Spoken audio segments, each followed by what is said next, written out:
नमस्कार दोस्तों, राधे राधे, जय श्री कृष्णा। दोस्तों, आज हम बात करेंगे कि वास्तु का आकार कैसा होना चाहिए।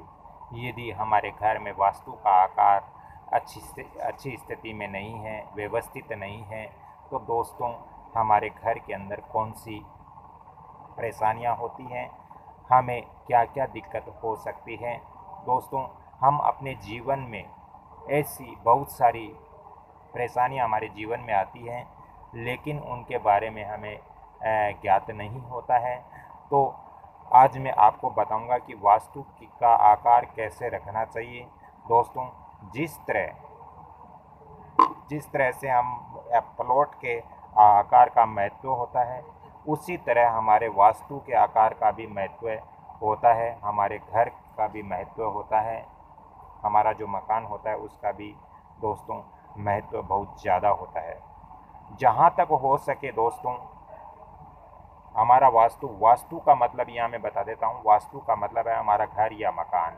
तो दोस्तों, जहाँ तक हो सके हमारा जो वास्तु है, जो मकान है, वो बिल्कुल यहाँ चौकोर आकार में होना चाहिए, बिल्कुल समांतर भुजाओं का होना चाहिए। जितनी अपने ईस्ट में जितनी लंबाई होती है उतनी वेस्ट के अंदर होनी चाहिए, उतनी नॉर्थ के अंदर होनी चाहिए और उतनी ही साउथ के अंदर हमें रखनी चाहिए। दोस्तों, वास्तु यदि हमारे वास्तु का मतलब फिर मैं बता देता हूँ। वास्तु का मतलब होता है घर या मकान। मकान हमारे यदि चौकोर आकृति में होगा या आयताकार या वर्गाकार आकृति में होगा, तो दोस्तों इससे सुख शांति की प्राप्ति होगी। इस घर के अंदर जो सदस्य हैं उनको सुख शांति की प्राप्ति होगी। साथ ही अगर कोई कोण अव्यवस्थित हो जाता है, जैसे मान लीजिए हमारा घर का कोई भी कोण, चाहे ये कोण हो, चाहे ये हो, चाहे ये हो, चाहे ये हो, कोई भी कोण अव्यवस्थित हो जाता है, तो फिर दोस्तों घर का वातावरण में अंतर नज़र ज़रूर आता है, घर में परेशानियां आती ही रहती हैं। दोस्तों, अगर हमारे घर का ईशान कोण व्यवस्थित हो, यानी ये हमारा ईशान कोण हो गया, ईस्ट और सॉरी ईस्ट और नॉर्थ का ये हमारा ईशान कोण हो गया।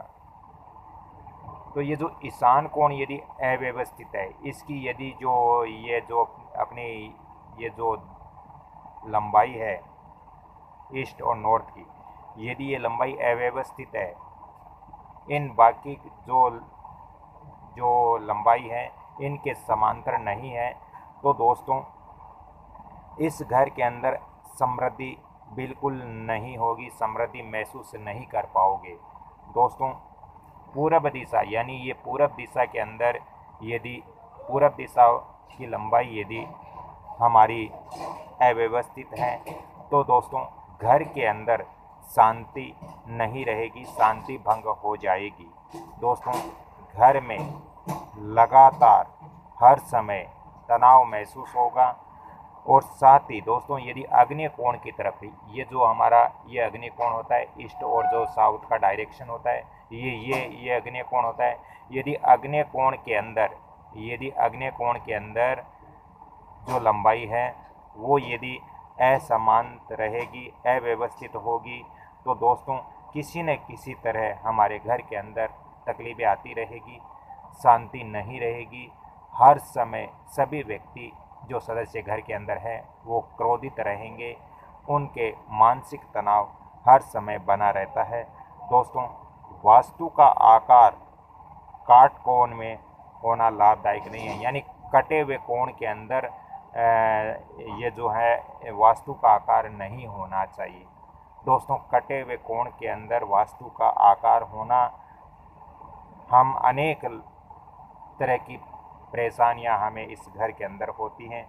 दोस्तों, कटे कोण में होने में अव्यवस्थित है तो किसी न किसी तरह तकलीफ हमारे घर के अंदर आती रहती हैं। वास्तु का आकार कट कोण में कभी भी नहीं रखना चाहिए।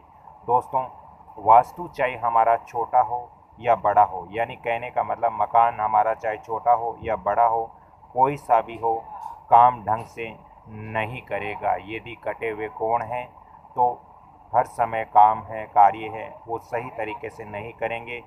दोस्तों घर का प्रमुख पुरुष के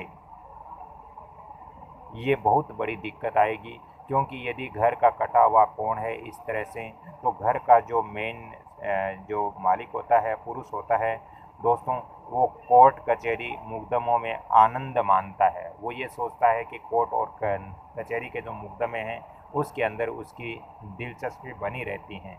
तो दोस्तों घर के अंदर कभी भी कटे हुए कोण नहीं होने चाहिए। बिल्कुल आपके घर की जो लंबाई है वो बिल्कुल समांतर होनी चाहिए।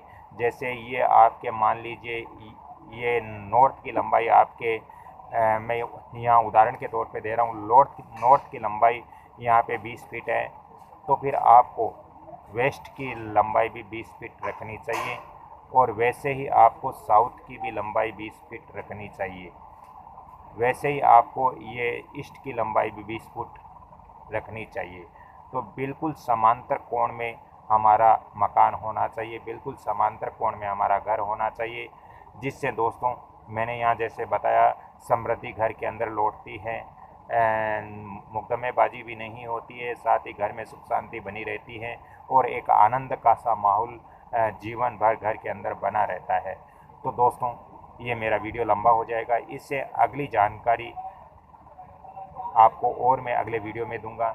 ये वीडियो आपको अच्छा लग रहा है तो कृपया आप इस वीडियो को लाइक करें, शेयर करें, सब्सक्राइब करें और बेल आइकॉन जो घंटी का निशान है उस पर दोस्तों ज़रूर क्लिक करें, ताकि मेरा मनोबल बढ़ेगा और मैं आपको ऐसी वास्तु की और आगे ज्योतिष और वास्तु की दोनों साझा जानकारियाँ एक साथ आपको देते रहूँगा।